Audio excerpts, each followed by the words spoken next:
हमारी संस्कृति, हमारे संस्कार सदा रहें हमारे साथ। सब्सक्राइब करें तिलक। त्राहिमाम, त्राहिमाम। आइए गरुड़ जी। क्या बात है पक्षीराज, कुछ शंकाग्रस्त दिखाई दे रहे हो? प्रभु, आप तो घटघट वासी हैं, आपसे कुछ छुपा हुआ नहीं है। सचमुच ही मैं एक बड़ी शंका में फंस गया हूं। शंका? किसके बारे में? श्री राम के बारे में। अपने प्रभु के बारे में शंका कर रहे हो खगराज? यह विचार आपके मन में आया कैसे?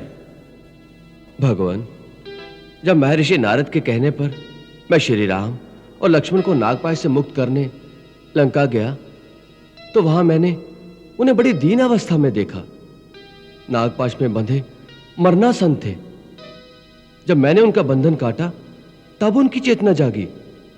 ये सब देखकर मेरे मन में यह प्रश्न उठा कि जिनका नाम लेने से प्राणी संसार के बंधनों से छूट जाते हैं, वही प्रभु एक तुच्छ राक्षस द्वारा नागपाश में बंधे पड़े हैं। जिनकी मुक्ति मेरे द्वारा हुई है, वो कैसा भगवान? बस प्रभु, तब से मेरे चित्त में शांति नहीं रही, इसलिए आपके श्री चरणों में आया हूं। मेरा पथ प्रदर्शन कीजिए, जिससे मेरे मन का भ्रम मिट जाए। यह भ्रम ही है आपके मन का पक्षीराज। प्रभु की माया बड़ी प्रबल है, वो बड़ों बड़ों को नचा देती है। उसी माया ने आपको अपने जाल में फंसाकर आपके विश्वास को भ्रमित कर दिया है। इसका उपचार शीघ्र कर लीजिए, वरना कई योनियों तक भटकते फिरोगे। मुझे नारद जी ने इसीलिए आपके पास भेजा है कि आप ही मुझे इस जाल से मुक्त करा दें।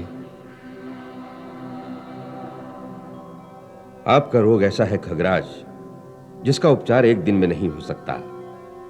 इसके लिए दीर्घ काल तक निरंतर सत्संग की आवश्यकता है। ऐसा सत्संग जहां सदा राम कथा की गंगा अविरल बहती रहे। उसी राम कथा रूपी मंदाकिनी की लहरों में डूबकर आपको अपने प्रभु के चरणों में अटल अनुराग प्राप्त होगा। फिर आप माया के जाल में नहीं फंसेंगे। बिनु सत्संग न हरि कथा, तेहु बिनु मोह न भाग। मोह गए बिनु राम पद, होई न दृढ़ अनुराग। और सत्य तो यह है, मिली है न रघुपति बिनु अनुरागा। किए जोग तप ज्ञान विरागा। मुझे ऐसा सत्संग कहां प्राप्त होगा प्रभु? मैं आपको एक ऐसे स्थान पर भेजता हूं जहां नित्य निरंतर राम कथा ही गाई जाती है। सुमेरु पर्वत की उत्तर दिशा में एक बहुत सुंदर नील पर्वत है। उस पर्वत पर एक सुंदर छोटा सा सरोवर है।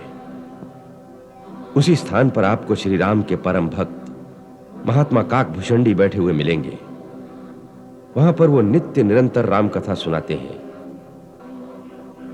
बड़े बड़े देवता, गंधर्व, किन्नर, सिद्ध ऋषि मुनि वह पक्षियों के रूप में अथवा अदृश्य रूप में उस तीर्थ में आकर उनसे कथा सुनते रहते हैं। आप उनकी शरण में जाइए, कुछ काल तक उनका सत्संग करिए, आपका उद्धार हो जाएगा।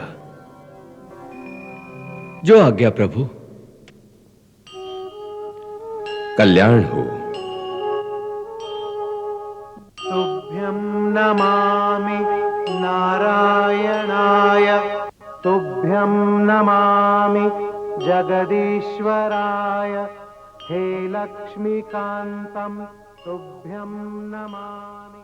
हे शान्ताकारं। प्रभु, ये कैसी लीला है? ये स्वयं प्रभु के वाहन हैं। उड़ते हैं तो इनके पंखों से वेद ध्वनि होती है। ये भी माया के जाल में आ गए। हे भवानी, प्रभु की माया कितनी प्रबल है।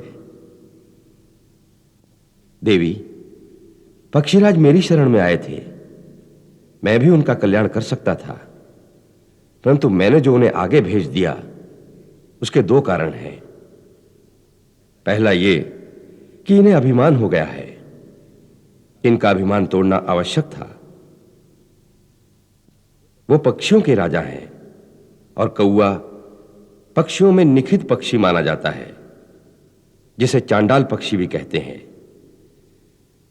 सो जब पक्षीराज एक कौवे के सामने नतमस्तक होकर भक्ति की याचना करेंगे तो उनका अभिमान स्वयं ही नष्ट हो जाएगा।